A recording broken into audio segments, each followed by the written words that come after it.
Thank you all for joining us today. We're here to present the winners of the Charlene, Conrad, Liebau Library Prize for Undergraduate Research, the American Cultures Award for Innovation in Teaching and American Culture Student Research Prize, and for the first time ever, the Ronald Takaki Teaching Award. These award programs promote excellence in scholarship, highlight the importance of students learning through research and innovation, and showcase the very best of our undergraduate students and our faculty teaching in the undergraduate curriculum. First, I'm going to share some details of the Library Prize. It's been awarded now for more than 10 years. First prizes were given in 2003. The Library Prize honors the very best in lower and upper division undergraduate papers from courses taught in departments across the campus. It recognizes excellence in undergraduate research projects that show evidence of significant inquiry using the library, its resources, and the collections, and learning about research and information gathering, the whole process itself. The Library Prize strengthens the undergraduate teaching mission of our university by encouraging students to explore the many treasures of our campus, leveraging students to construct their own ideas, arguments, and creating original contributions through these research projects. The major aim of the Library Prize is to recognize the work of these students who demonstrate excellence in the entire research process, not merely the end result. I think it's a really important thing to recognize. It's not just the paper that matters, but actually the whole way in which they've conducted their process that contributes to whether or not they're the winners here. Papers and other application materials are submitted to the Library Prize Judging Committee. These are scrutinized in part on the basis of information literacy skills, sophistication of methodology, and also weighted by the demonstration of successful use of the library resources. A panel comprised of esteemed faculty, librarians, and other campus staff judge the projects based on the originality or unusual depth of the library research, the use of the collections, and evidence of personal learning and development. As always, the judging committee had a very difficult time making the choices. The quality of the applications continued to be high, and the committee was particularly pleased to see so many disciplines represented among the many fine applications it received. Selecting prize winners is enjoyable, but extremely difficult. I'd also like to take a moment to thank alumna Charlene Conrad Liebau for her generous endowment. And Charlene, where are you? Wave your hand, say hi.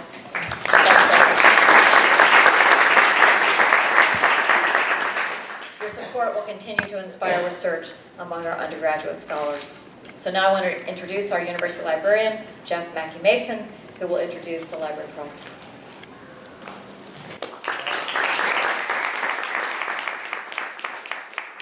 Thank you, Kathy, and welcome everybody to the Morrison Library, one of our campus treasures. I'm delighted to be here. I'm not going to take very much of your time because the reason we're here is to recognize our prize winners, and we want to get to them. I just want to say a quick word about why we care so much about this. Our mission in the library is to help people find, use, and evaluate information to build a better world. And the people we mean when we say people, first and foremost, are the students and the faculty of the Berkeley campus. And today's celebration in honor of some of their amazing research accomplishments and teaching accomplishments symbolize what our role is to be there in support, to enable and help people accomplish the great things that they accomplish. We're a service organization, and we're so delighted to be able to help the students and faculty of this campus make these wonderful accomplishments. We're going to start with the Charlene Conrad Liebau Undergraduate Research Prize. I also want to thank Charlene for the wonderful things she's done. They go way beyond now in this prize. And indeed, Charlene is the chair of the Library Advisory Board and works with me very closely and with our library staff very closely to advance the library and to support it and help it move forward in supporting the campus. So she's a tremendous asset to this campus and somebody that I'm very pleased to have gotten to know and to work with on a regular basis. To introduce the Undergraduate Research Prize, Beth Dupuis is going to come up. Beth, where are you? There she is. She's our Associate University Librarian for Undergraduate, for Education Initiatives and Public Services. Beth.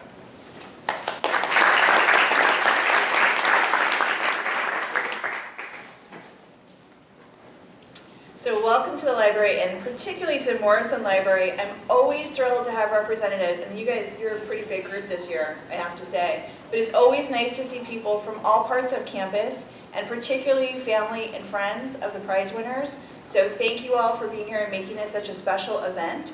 I believe this is actually our 14th year, so come back next year and you can celebrate the 15th with us.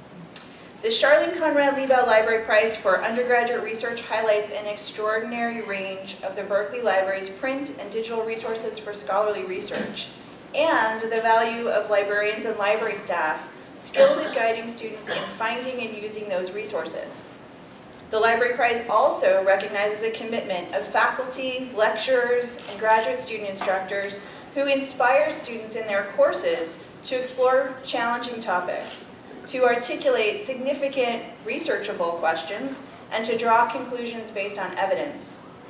And certainly, perhaps most importantly, the Library Prize celebrates curiosity, focus, talents, and the true grit of Berkeley undergraduate students who have produced academic work of great achievement. Throughout the year, winning prizes are spotlighted in an exhibit case in Doe Library on the second floor. And in fact, today we're announcing the opening of the latest exhibit entitled Cowboys, Indians, and Aliens, White Supremacy in the Klamath Basin, 1826 to 1946, showcasing the award-winning work of the 2015 Library Prize winner, Andrea Ikeda. And is Andrea here? I think I heard. Hi.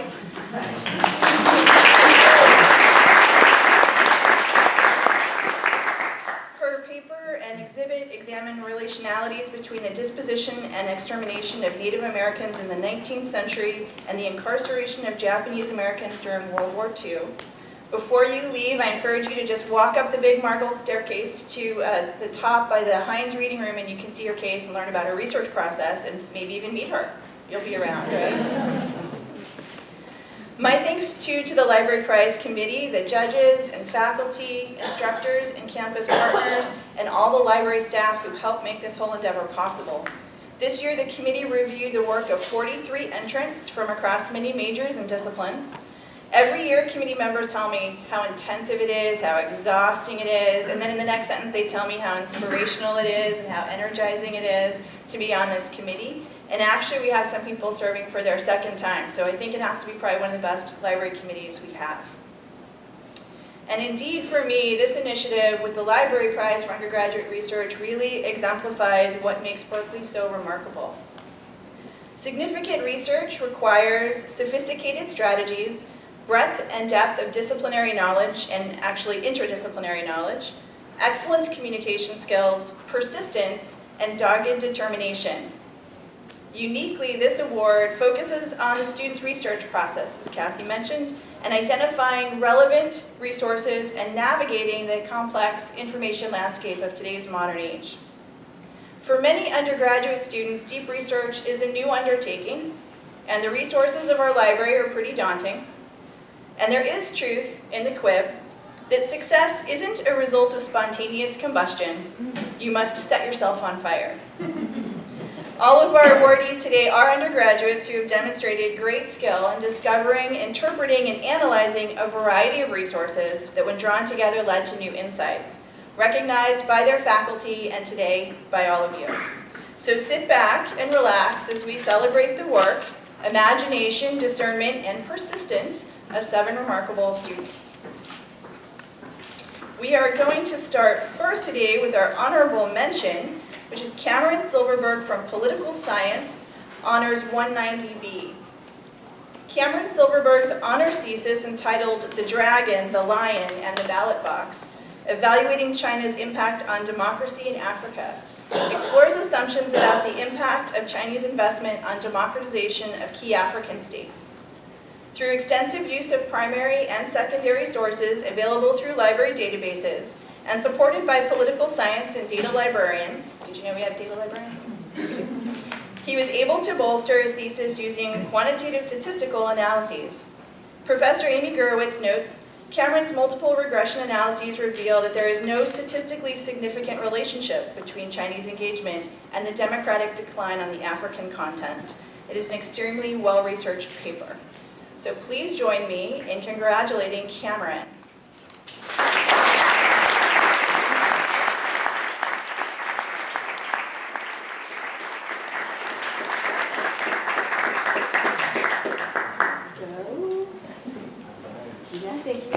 so you also get your picture taken. That's part of the perfect. thing, so have it right over that way. Thank you.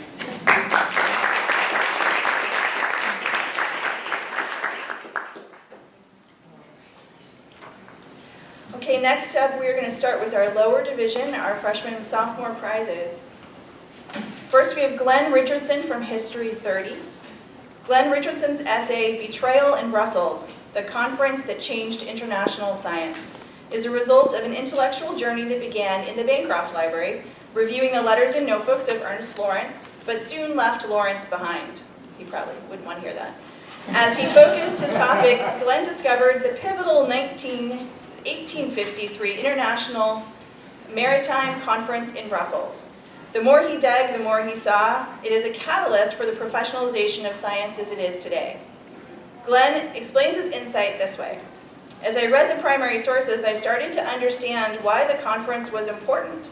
However, when I turned to the secondary sources, I found I did not fully agree with any of them. What a wonderful thing this was. I could enter a newly discovered conversation with my own thoughts and opinions. Professor Rodolfo John Alanis, didn't get that close, told us the scope and analysis of secondary sources is particularly impressive beyond the scope of a freshman paper. So please join me in congratulating Glenn, who will come up and say a few words.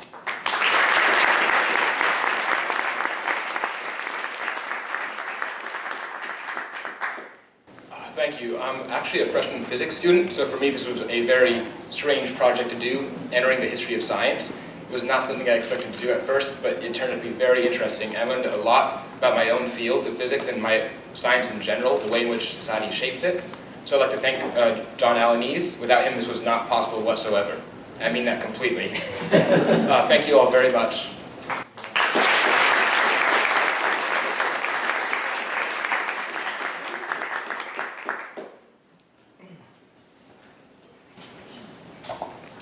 Next we have Tiang Wang from Architecture 170. Tiang Wang's paper, The Interior-Exterior Unification of Chinese Literati Residences, a tool for upholding the Literati identity, explores the significance of garden and home design to the governing elites in Chinese feudal society. Tiang worried that the scarcity of remaining wooden architecture from this period would make her research impossible. But the creative use of visual art and poetry resources from the East Asian Library, the Berkeley Art Museum, and library databases, she successfully demonstrated the spiritual and symbolic drives behind the Chinese literati dwellings. Professor Andrew Shankin notes, Tiang's research reflects her intellectual agility and sophistication. She went well beyond the comforts of the Environmental Design Library, which is actually really quite comfortable. If you haven't been there, you should go. Seeking sources all over the university. It's a subtle form of architectural history made even more so through the translation of Chinese concepts of space. Please join me in congratulating them.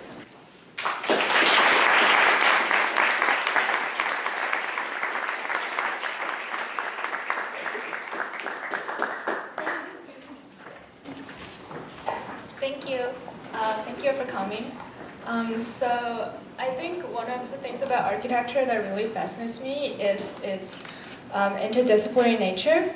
So it combines aesthetics, cultural and social aspects, technology, and so I think that's one of the things that really gets me into architecture and also get me started on this paper, which I used different evidence in architecture, literature, and poetry, and to demonstrate that the indoor and outdoor spatial unity is actually used to convey deep cultural meanings and also serve to strengthen the scholar official identity. So I'm truly grateful for the resources that the Berkeley Library has, the wide range of visual and the historical resources that I was able to find through different libraries and systems. So without that, I feel like it's impossible to really accomplish the research goal of my project. And I would also say a special thank you to my professor, Andrew Shakin, who provided a great amount of support throughout the process of my project and the application. So I think I'm truly grateful for having a professor who's have individual attention to his students And yeah, it's a great opportunity. Thank you.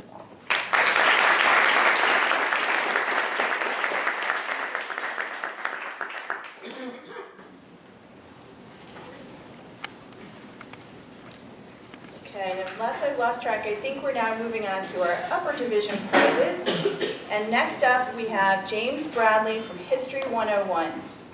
James Bradley began research on his senior thesis, The Union Ruptured, Mechanization, Modernization, and the International Longshore and Warehouse Union at Berkeley's Institute for Research on Labor and Employment Library, where he learned of mechanization and modernization agreements signed by the Union in 1960 and 1966, which were almost universally admired by observers. Using the Bancroft Library's oral histories to discern disagreements between Union leaders and members, he ultimately delved into the ILWU's San Francisco archives to find newspaper clippings that revealed previously disregarded member opposition to the first contract. According to his professor, Robin Einhorn, James went in thinking he was going to be writing about the containerization of ports, but he actually uncovered a much more interesting story about management demands to change work rules. I suppose the best illustration of his creativity and flexibility is that he made the historian's classic move, go in expecting your sources to say one thing, and find that some of the main issues in them are things you never thought of before. Please join me in congratulating James.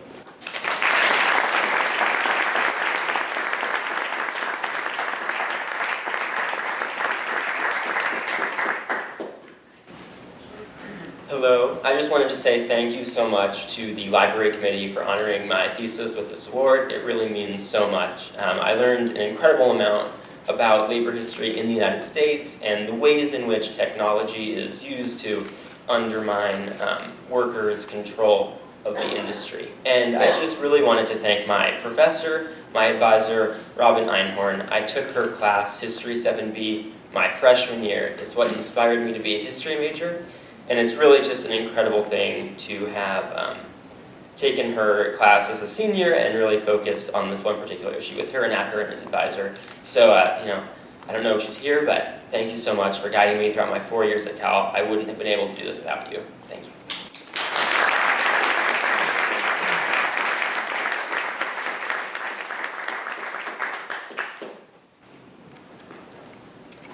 Next, we have Charlotte Polf, also from History 101.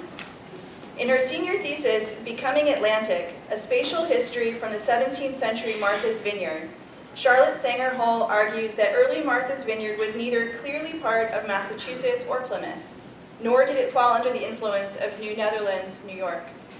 After plumbing the resources of Doe Library and relying on interlibrary loan, Charlotte traveled to Martha's Vineyard Museum and local courthouses to examine 17th century genealogical records and land deeds, which in turn led to research at Boston University, Harvard, the Massachusetts Historical Society, and the State Archives. Professor Waldo Martin notes, most impressive was her use of digital mapping techniques and resources, a variety of databases, and an inventive array of secondary as well as primary materials. This is an extraordinarily well-researched essay.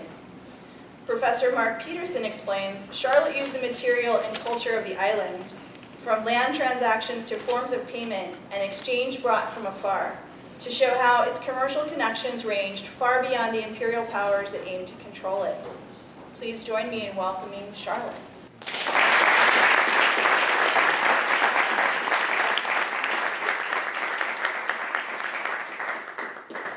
Hello there, and thank you so much for this opportunity to say thank you to all of the librarians here. When I began my senior thesis over a year ago, I had two goals in mind: to understand how space shapes identity and how historians craft stories. As an islander, I wanted to know how space had molded the lives of people living on my childhood home of Martha's Vineyard during the first generations of English settlement in the 17th century. As a student of history, I wanted to learn how scholars in the field identify archives and turn raw data into the stories that become our collective history. Through extensive archival research in 10 different archives, from local museums and county courthouses to the Massachusetts State Archives, I learned that Martha's Vineyard was not just an exceptional island adrift in the Atlantic. Instead, Martha's Vineyard has become a microcosm of an emerging network of exchange that allows us to see how the Atlantic world was made by the individuals that inhabited it. Thank you again to Professor Waldo Martin and Professor Mark Peterson, also to the UC Berkeley History Department librarian Jennifer Dorner, and all of the wonderful archivists and librarians in Massachusetts who welcomed me into their collections and guided me through the many pieces of our past.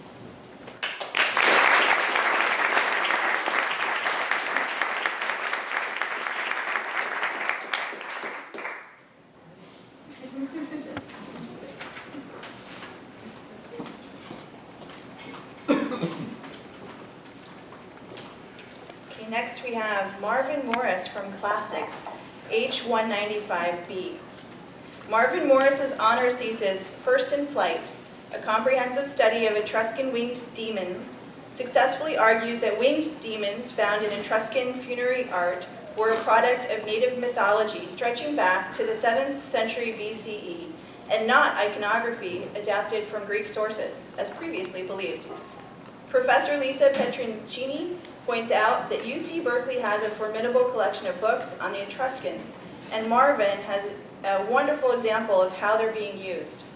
Marvin searched for visuals of artifacts that were extremely difficult to find, one even in a rare Hungarian publication, and actually found them. His research is highly unique and innovative and could become the focus of study in graduate school. Please join me in congratulating Marvin.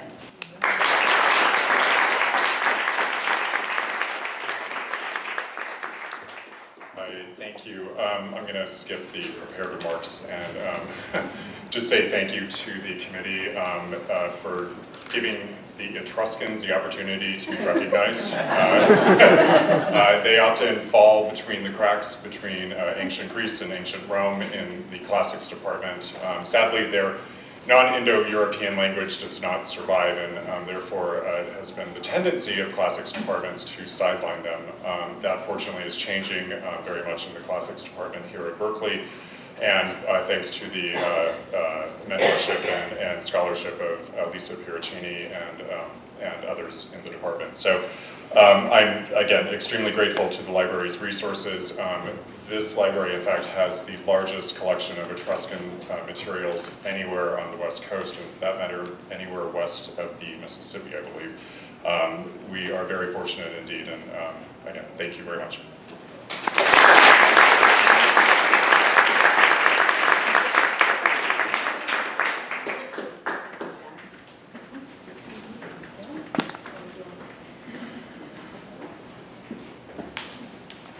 There's just a lot of moving parts to this job.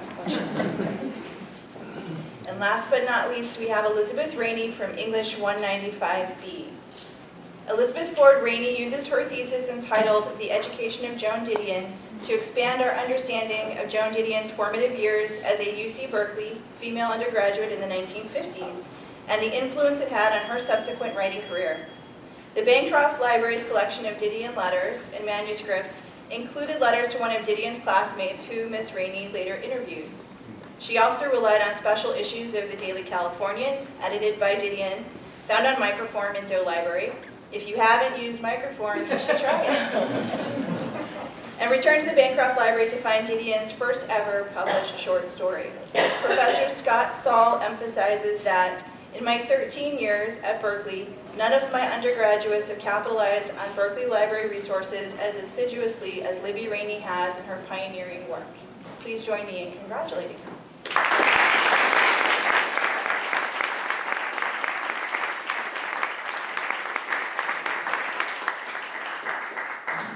Hi, thank you so much. Thank you everybody for being here. Hi Cole, I'm saying hi to my brother.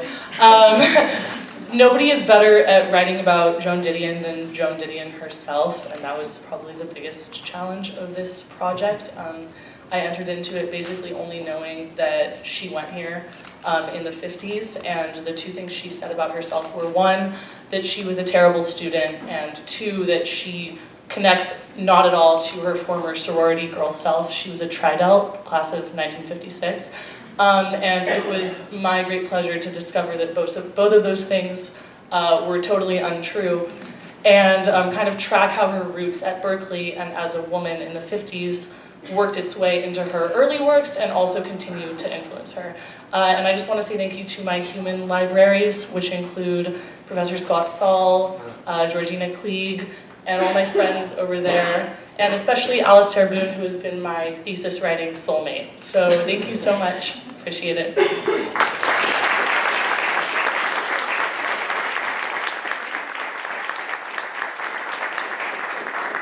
So with that, I'm going to turn it over to the second part of our ceremony, and my friend and colleague Victoria Robinson, Director of American Cultural Center.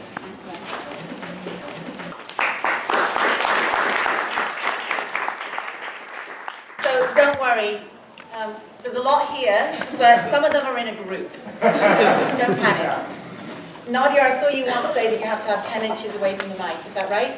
Yes. Good. So I think this has been a great idea, joining the American Cultures Prizes and the Library Prizes together. We started this 4 years ago, and I want to underline the amazing amount of thanks that goes to the staff of the library and the staff of the AC Center for the incredible hard work it goes to make this happen. So thank you very much. And I'm going to keep these award remarks brief this year. For those of you who've been here before, I'm normally very verbose, but I'm going to challenge myself. So it's an honor to introduce the 2016 AC Innovation in Teaching Award and Student Prize. And also a special honor. This is the first year that we are able to present the Ron T. Takaki Teaching Award. So I am going to be brief because the magic of awards is in the recipients. So first, the Innovation in Teaching Award. The AC curriculum's lifeblood has always been the commitment of faculty to the AC requirement. And it's that commitment that moves our requirement away from a requirement. A requirement doesn't sound quite right, right? And into the realm of scholastic excellence, that living and breathing magical teaching that often creates life-changing inspiration for a UC Berkeley student. There are tensions so clear in higher education to just get through college and quickly, and often the reality of a hectic work, study, life schedule for our students and our staff and our faculty. So curriculum fixtures such as American Cultures could theoretically be felt as a possible bottleneck in education. But this fear has little chance of being present when AC courses such as those created by the faculty we are celebrating today embody the highest degree of possibilities, intellectually, methodologically, and emotionally. It's the signature of a UC Berkeley education. In the hands of these instructors, the AC classroom is a significant path of their journey here at UC Berkeley. Today's recipients of the 2016 AC Innovation in Teaching Award are Professor Nadia Ellis, Justin Goma, and Caitlin Rosenthal. And first of all, I would like to introduce Professor Nadia Ellis. Professor Ellis is an associate professor in the Department of English here at UC Berkeley. In a letter supporting Nadia's nomination, it began, quote, "She is quite simply one of our most energetic, imaginative, and innovative faculty in the department." And I love that phrase, quite simply, quote. It's a statement of the obvious, right? Of the of course, of the don't you already know inclination of the words. And it is true. A magnificent exchange of ideas in Nadia's classroom, circulating from around, within, and through migrant narratives, builds from the familiar and the unfamiliar of knowing the migrant. That might be you, your mother, your great-grandfather, your neighbor, and she literally alters students' perspectives on a world that so often either excoriates or celebrates, both with effective silencing the migrant experience. Nadia excites our students to be sharply present in deeply embedded and definitive conversations of our past, present, and future world. Put, quite simply, wonderful. Please celebrate Professor Ellis.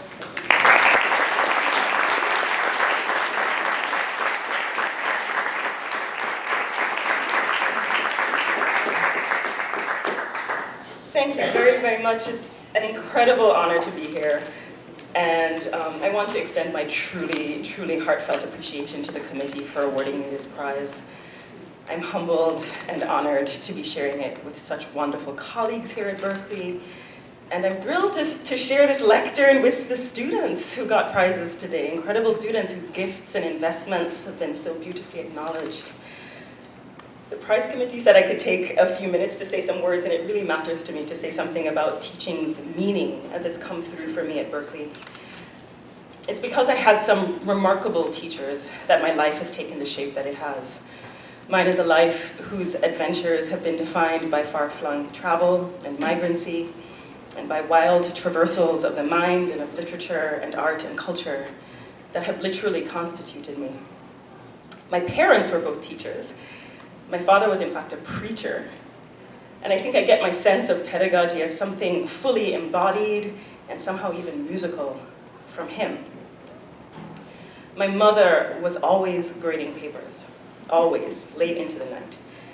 And it mattered to her so deeply that her students knew not just what they got wrong, but why and how they could fix it. I think it's from her that I learned that whilst teaching is a matter of performance, it is just as much a matter, it is in fact, frankly, more a matter of long, silent, individual hours, consistently attending to 1,000 details.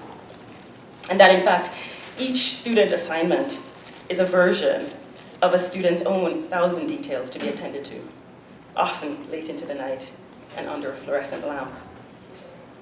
As a university student, I had professors who saw talents in me that I didn't see in myself. And they were able to envision a life that I could lead that I didn't have the foggiest notion was possible.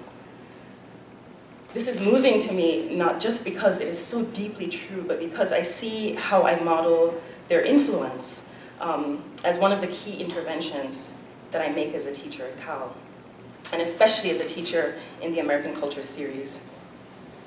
In my AC class, I teach students who are newly arrived at Berkeley and uncertain, unaware of their own particular gifts.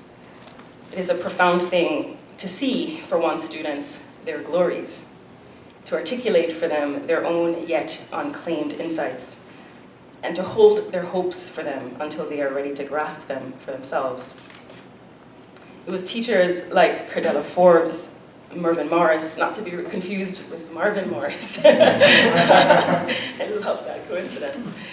Maureen Warner-Lewis, Carolyn Allen, Carolyn Cooper, and Nadia Edwards at my undergraduate institution, the University of the West Indies in Mona in Jamaica, who did that for me, whilst demanding a lot from my work.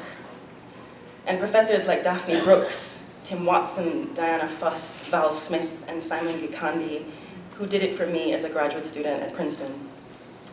I know they probably won't hear me now, but I hope that they can all somehow feel in the ether how grateful I am to them for how they taught and mentored me.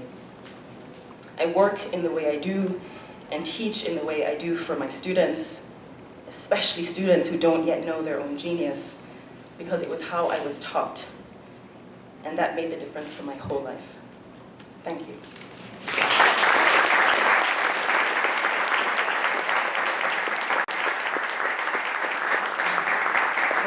I'm just going to move things around. Beth, this is a difficult multitasking job, this. Yes, I made it look easy. Yes, you did. Thank you for that. You're my friend. And to our next recipient, Justin Gomer. Justin is a multiple. It's a word that's been used about him, in that he teaches in multiple departments, and he works with multiple students, and his efforts multiply in the ways in which it occurs across campus. I've had so many students make their way into my office and say, because I teach in ethnic studies, as Justin teaches in ethnic studies, well, I was in Professor Gomer's class, and then he said this, and I'm thinking, does this develop into, and it's like an electric path of meaning through the university. Justin, at such a young age, is a legend. He creates classes which at every stage ask what it means to belong in society. As profound as the question, what does it mean to belong, is the ability to ask that question and then analyze it with methodological skill and finesse. It's an amazing talent. As an example, Justin is the only faculty I know of, and please correct me if I'm wrong, he creates a mixtape for his class.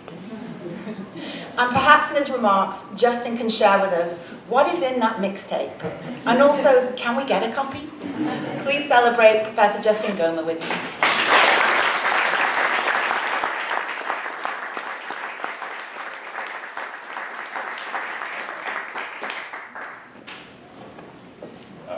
thank you, Victoria. I guess to be a young legend means that you've already peaked and that the rest of your life.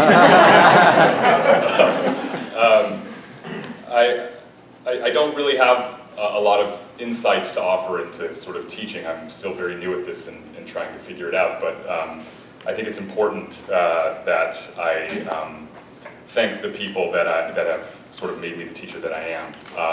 But first, I just want to thank Victoria and Doug, who are doing such great work in the American Culture Center. To be a very small part of that teaching AC courses is really an honor, and it's something that I really value. I was an undergraduate here at Cal, and I started off as an intended business major, and quickly found out that that would not be the path for me, and found my way into an AC course, African American Studies 27 AC, that was then taught by Percy Hinson. And it was in that course that college started to seem worthwhile to me. I took a whole lot of AC courses as an undergraduate. I became an African American Studies major and am sort of forever indebted to the African American Studies department for really helping me find my way at this place as a teenager. I also went to graduate school here, so I just kind of can't ever seem to find my way out of this place, but I was a graduate student in the African American Studies department, where again I had the privilege of working with amazing people, Lee Rayford, Eula Taylor, Derek Scott, I could go on and on and on. And for the last 2 years I've had the opportunity to teach full-time as a lecturer, primarily in American Studies, but also in African American Studies and Ethnic Studies. And so to kind of give back to the AC requirement, because it did so much to me, is very special. I think I want to thank my GSIs, Matt Horton and Sharice Burden, for the course that this award is recognizing. Matt is actually here. Matt, please raise your hand in the back corner. I had phenomenal GSIs. GSIs do the very important work of sort of translating the lectures and making them more digestible for students and helping students make connections between the crazy things I ask them to read and the weird things I say in the class. The answer to the question about the mixtape is it's essentially all Bruce Springsteen. That's really the answer. That's not what I've heard. It's not, yeah, it's not, I mean, it's kind of all goes back to Bruce Springsteen. And I think the last two people I want to thank, I can't properly thank in the time that I have, or really ever, but the first is Michael Cohen. I was Michael Cohen's GSI, Michael's back there. He won this award before. A lot of you undergraduates have probably had Professor Cohen. Michael taught me how to teach. He taught me what a lecture is, how to put together a slideshow, how to write a lecture script, how to put together a syllabus. I've discussed, he's reviewed, he's given me feedback on every syllabus I've ever created. And I'm sure that will continue sort of well beyond this semester. I learned how to teach from Michael Cohen. And the other person that I have to thank is Kathleen Moran, who's right here. Kathleen, please raise your hand. I'm not sure there's a person at this university who, over the last 15, 20 years, has done more for undergraduate education than Kathleen Moran. She runs the American Studies program, and I owe my entire career to her. She has made sure that I have had a career teaching. I've learned so much about how to teach from her, from being her GSI, and from working alongside of her. And there's no real adequate way to thank everything that you have done for me. And there's a little kind of extra emotion for some other stuff going on behind all of this that probably doesn't make sense, but yeah. But they get what I'm talking about. Yeah, this is a very special award to me, and to win it, if for no other reason than as an indication that I've in some small way earned my keep and earned my place alongside of Professor Moran and Professor Cohen in American Studies, and the wonderful work that they do is really humbling and a real honor. So thank you very much.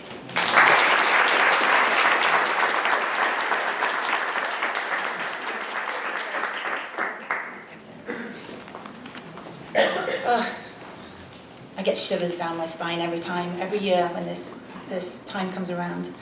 So finally, but definitely not least, Professor Caitlin Rosenthal. I have a feeling, and it's interesting given our current political situation, right? If we're thinking about, there's a lot of intergenerational analysis, I think, and feeling going on in the room today. But that as a theme continues, because I have a really strong feeling that we are going to be able to trace back future policymakers to Caitlin's course. And that's going to be a good thing. Caitlin's course, The History of American Capitalism. As an economic historian and a historian of American capitalism, Caitlin has infused our UC Berkeley undergraduate curriculum with critical analysis of work, labor, and business. In fact, the word I've heard used to describe Caitlin is that she's a myth buster. So it sounds like you should have something in your hand, right? Like a Ghostbuster.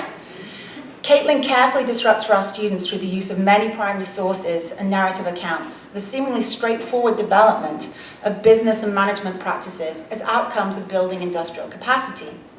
Caitlin, on the contrary, explores with our students how messy capitalism actually is, and also how racially inscribed. To quote Caitlin, it's a much bigger, more powerful question to ask. If today we are using management techniques that were also used on slave plantations, how much more careful do we need to be? How much more do we need to think about our responsibility to people? Please join me in recognizing Professor Rosenthal.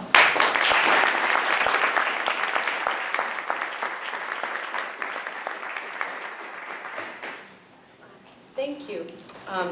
It's funny to follow someone who said they started off as a business major.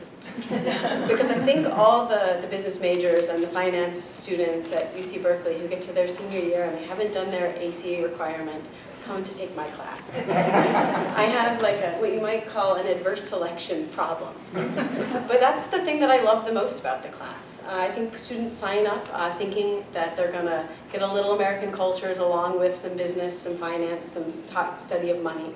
And they instead, I hope, come away with a narrative that's inescapably political, inescapably cultural, all along the way.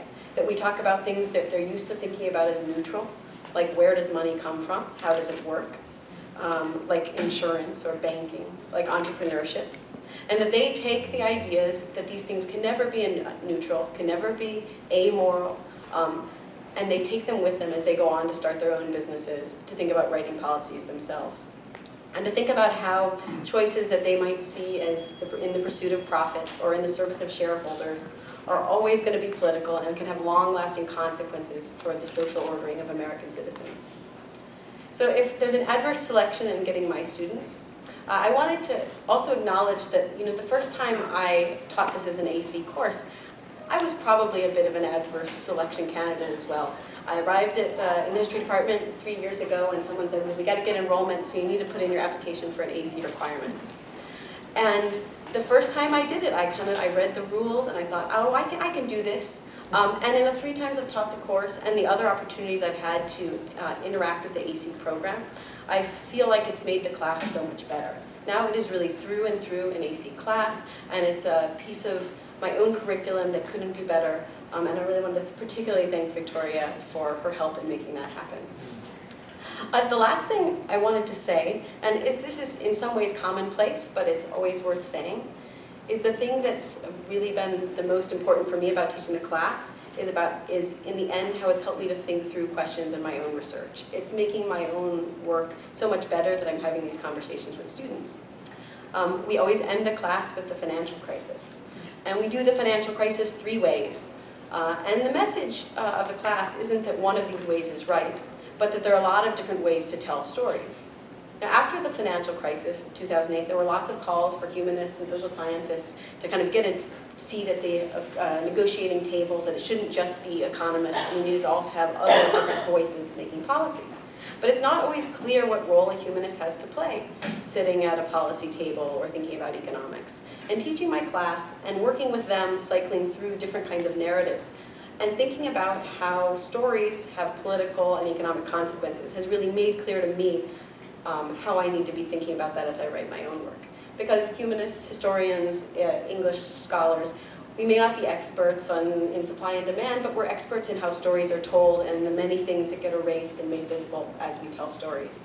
So this class, and hopefully many more future AC classes, have been an education for me as well. Thank you.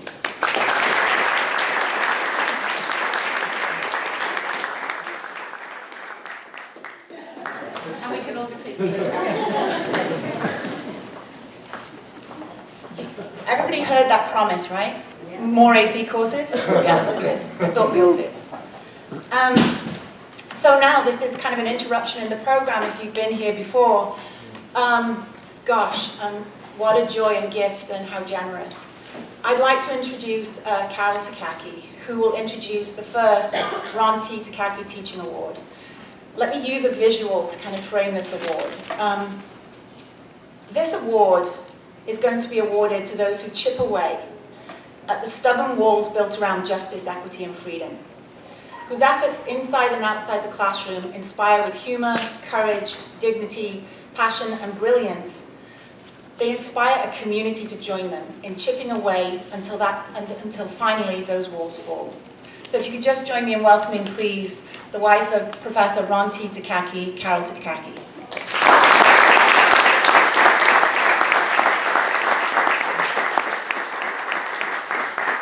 Thank you so much for inviting me to come here and join you for this celebration of the inauguration of the Ron T. Takaki Teaching Award. He was very influential in starting the cultures requirement. I remember those days very well. I remember the trials and tribulations, the drama over getting this reward. It was not that easy. It took a lot of fighting, actually, to get it inaugurated. And just to tell you a little bit more about Ron, I met him over 50 years ago. Well, 57 years ago. We were together for 50 years. I met him at a tiny college in rural Ohio. He was born in Hawaii and grew up in a multicultural community.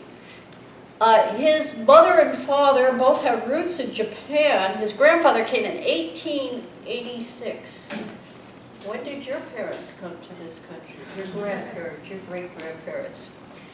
And his mother was born in Hawaii. His father was born in Japan, but came here as a teenager. But his father died when he was a little boy, and his mother remarried, this time a Chinese man. So right away, Ron was multicultural. He never learned to speak Japanese because his parents could only speak English to each other. And from time to time, people would say, "Oh, Ron, you speak such good English." And I think, good thing he speaks good English. I mean, it's the only language he has. Also, when he went to college, he would be invited to foreign student event. He didn't think of himself as a foreign student. Didn't everybody know that Hawaii was part of the United States? In any case, he went to Worcester, and I met him there. And we came out to Berkeley. He was a graduate student here in Berkeley in history. And he did his dissertation on slavery. He got very interested in the civil rights movement. And from Berkeley, he went to UCLA. He taught the first Negro history course at UCLA. He came back here to be the first ladder-ranked professor in the Ethnic Studies department. And he then started to build a PhD program. He lobbied for the Cultures program. People called him truly a multicultural man, and he really was. Married me, okay. That made him multicultural. We have 3 kids. My son is sitting over there, the one in the casual clothes. And anyway, I thought that I would let Ron speak for himself today, so I have prepared a little quote from him. It's from his last book, A Different Mirror, which was updated in 2008. And here is the end of the introduction. The problem of the 20th century, as W.E.B. Du Bois observed, was the problem of the color line. However, the promise of the 21st century is the promise of the changing colors of the American people. Demography is redefining who is an American. A new America is approaching, a society where diversity is destiny. Here, history matters. Woven into the multicultural tapestry of our national narrative is the fervent and felicitous message of Langston Hughes. Let America be America again. Let America be the dream, the dreamer's dream, where equality is in the air we breathe. And I'm so happy that Harvey Dong is getting this award.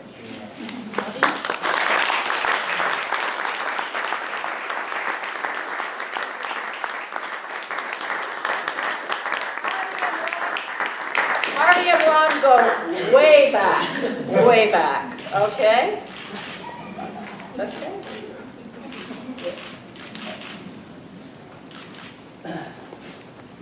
Yeah, I was a student here striking for ethnic studies, and then Ron was the first professor tenure track hired. So it's kind of ironic that I had come back to graduate school, and I was one of the students. So I'm really honored and touched with the Ronald McCockey Teaching Award. The other thing that I'm really happy to have seen was Asian American Studies 20B. I think there's one student here from the original 20B being transformed with the help and hard work of the American Cultures Department, especially the arguments of Victoria Robinson to make Asian American Studies 20B into Asian American Studies 20AC, to fulfill the American Cultures requirement. There's a component in my class that includes community engagement, and the community engagement component is something that's new and that we're trying to institute. Actually, at the very beginning, we always pushed for community engagement, but in Asian American Studies 20AC, this past semester, my class and Professor Carlos Munoz's Ethics Studies 41AC organized with largely lower division students a third world multiracial conference on community engagement that discusses issues and problems related to race relations in America today. So it was undergrads that organized it. Maybe we didn't all know what we were getting into or how many people would show up, but it was a very successful conference, and about 170 people attended. Many different age groups, many generations, and I would say it was a very successful event. And there's a couple of students there that were involved in it in the second row there. Okay, 20 AC. Okay, so I'm honored to receive this award. Ron was one of my favorite instructors. As Carol stated, he was a fearless person. He was very fearless in his positions. I remember him debating UC Regent Ward Connerly in support of affirmative action. I remember him writing that book that criticized the U.S. bombing of Hiroshima and Nagasaki, arguing that was not necessary. I remember him speaking right outside here in 1999 to support the TWLF hunger strikers against cutbacks in ethnic studies. So he's very fearless. As a graduate student, I took a writing class with him, and he had given me much personal encouragement during the writing of my dissertation. In fact, I wrote a chapter in my dissertation. He gave me an A+. I said, wow, A+. I never received an A+, ever. And he encouraged me to expand that part of the dissertation into a book. He said he would help me, but we never got together to do it. So I think a lot about Ron and his work, and I admire his teaching from the class that I took and from listening to speeches, his easygoing style, presentation, his discussions, challenging questions to students. He would go up to, let's say, FPF, Fall Program for Freshmen. He was invited to be a guest speaker there. Freshmen right out of high school. And he would talk to them about subjects such as the need to challenge the master narrative and the need to look at assumptions about how you look at the world. It's a very difficult thing to do, to teach something like that to undergrads. And then he would say things such as, we have to look at epistemology.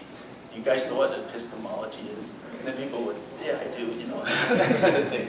But he said basically it boils down to the question, how do you know what you know? How do you know what you know? He was always interested in the how part of knowledge, you know, in terms of, you know, how do people grow up? How do they arrive at ideas and opinions, you know, and how can we change that? Okay? So that really stuck in my mind. Okay? Another quote that sticks out to me is one where he stated, the task for me is not only to comprehend the world, but to change the world. I would like to see a world where America lives up to its ideals and resolves the contradiction between reality and principles. So with this, I'm very honored. I want to thank American Cultures, Ethnic Studies, Asian American, Asian Diaspora Studies, friends, relatives. My dad's here, 95 years old.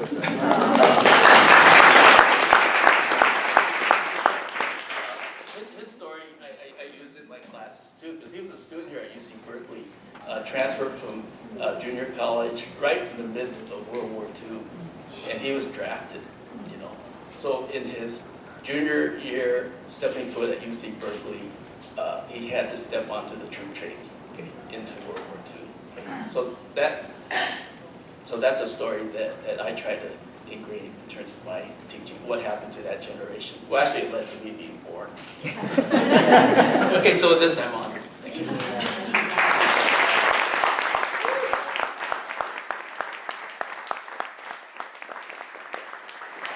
So much, and thank you to the Takaki family for generously allowing us to create this award. And so, this is our final category, and of course we celebrate the excellence of scholarship produced by our students. AC enrolls approximately 12,500 students per year. That's a lot of students coming through the American Cultures courses and curriculum.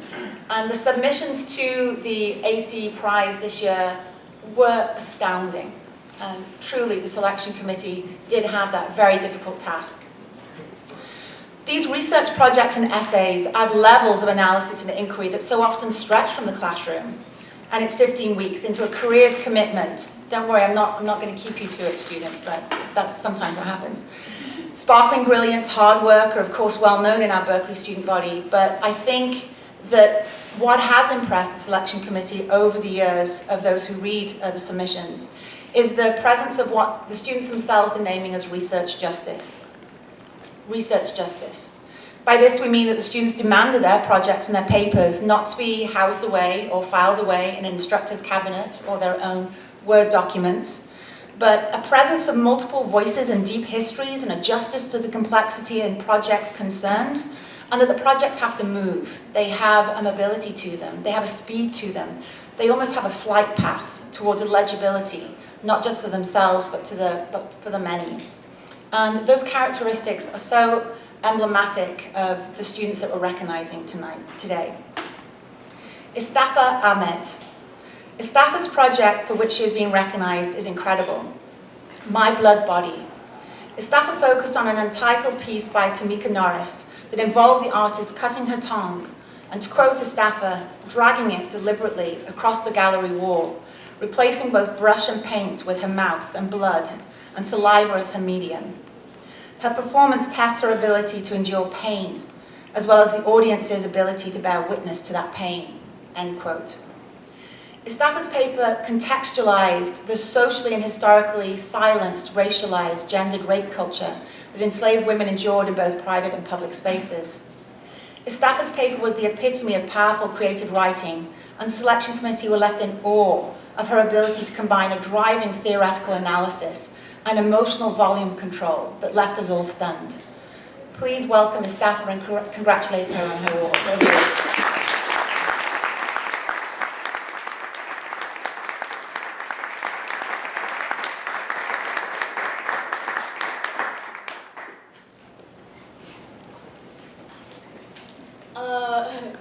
Hello, I'm Istaffa. Thank you, Victoria, for that intro. She also gave me a free shirt, so. Oh yeah, I did. I forgot about that.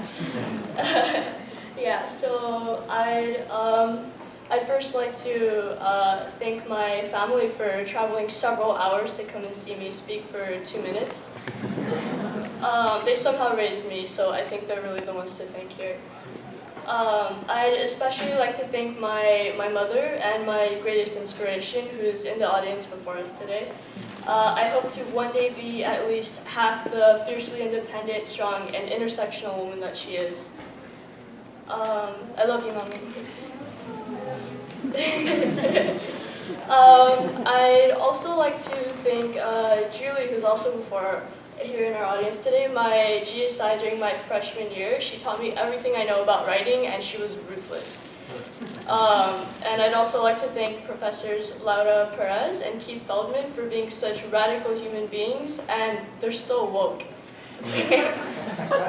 And of course, I need to thank my squad and my immediate support system. They're the ones who've been staying up with me. They're the ones who's been bringing me food and feeding me, and they've been telling me to shower. Yeah, they're taking up like the entire back row right there and then some. So thank you. I love you all and hope you keep me since I'm not going anywhere. So I'd like to take this opportunity to draw attention to the rich culture that Berkeley cultivates, of competition, of academic merit, of rape.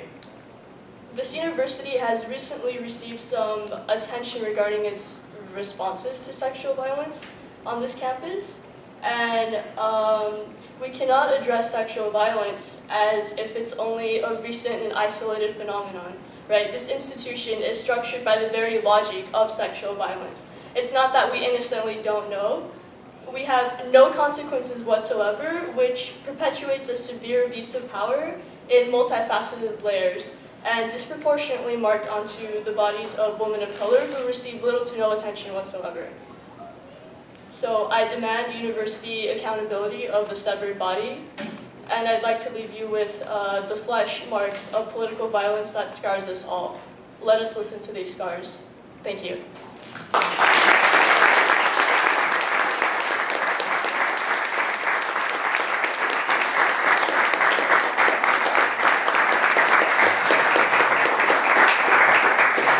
I'm so sorry the end of semester's coming. I wish you were in one of my courses. So to our last award of the afternoon, Team Embraces, which consists of Eli Moreno, Catherine Ladle, Marie Kim, and So Young Kim. This team have taught all of those who have worked with them in the creation of their projects so much. And much of that learning has not been about the data and analysis they've created, although we are so happy that that valuable data is available. They've taught those who work with them that when we closely pay attention to pedagogy and practice, we begin to understand really how to truly know. Which does make me think of the Ron Takaki quote that Harvey ended with. I remember that event where he was running around the room and saying, what is epistemology? What is epistemology? And the responses came in and said, how do we know what we know? But I recall him pushing the audience even further and saying, it's how we know what we know that we know, right? And it was like, it was a dive and a depth into pedagogy. This team, in that vein, is driven by intense inquiry. And to quote their nominator, this team consists of some of the most brilliant minds that I have had the pleasure to work with in my time at UC Berkeley. Thank you, Eli, Marie, Catherine, and So Young for your work. You've inspired so many of us. If you'll come and collect the many certificates.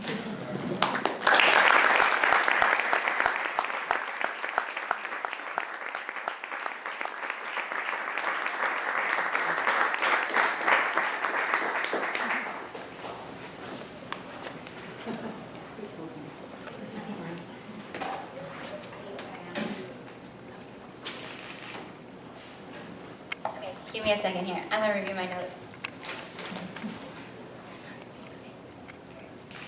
So, thank you all for being here. We'd first like to thank the AC team, Victoria, Doug, and Susan, who isn't here, for working with us so intimately as we delved into this project that had a lot of obstacles and was very nitty-gritty. We'd also like to thank Christina Serrano for being such a great GSI and guiding us through this project, and just giving us the necessary framework to make sure that we did this project justice. And I'd also like to thank my team members, Eli, Catherine, and Selena, for spending so many hours together with me and working on this. I think I'd first like to talk about what brought us to this project, and that's the idea of community engagement. Personally, I actually interviewed Harvey Dong when I was writing a paper about community engagement, when I was talking about how the Ethnic Studies Department on Berkeley came to be, and that was really amazing, and that's what brought me to work on this project. So thank you, Harvey Dong. I'm really glad you got this award. So right, community engagement. I think it's really, really important because we are in Berkeley and we're right next to Oakland and San Francisco Bay Area, where there's so many issues that are continuing to go, like so many civil rights and social justice issues that continue to plague this community. And so why not have the students at Berkeley who are so knowledgeable and have so many resources connect with community to help build relationships and partnerships so that we can improve the society together as a collaborative effort. So that's like why we think it's important. And okay, I have a couple more things to say. We truly think that ACES is essential for all students in order to empower them to make positive change and impact in the community. We think that ACES is a space for underrepresented students as well, such as first generation, low income and minority students, and undocumented students, and all those groups. And finally, we think that ACES is necessary for this university to truly serve the public, and by the public, I mean both the students, us, and the community that surrounds us. Thank you.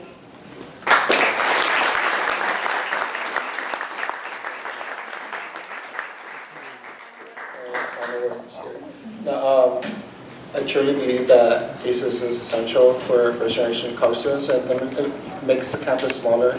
It demonstrates that knowledge can happen or be created outside of the classroom and with the community, and be co-constructed as a team.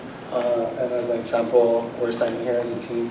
We co-constructed this project.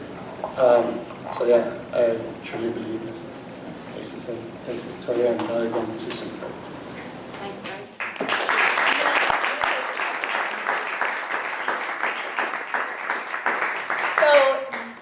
Now we can actually enjoy some food and chat together and hang out. We have the room for a while, so please join us in reception.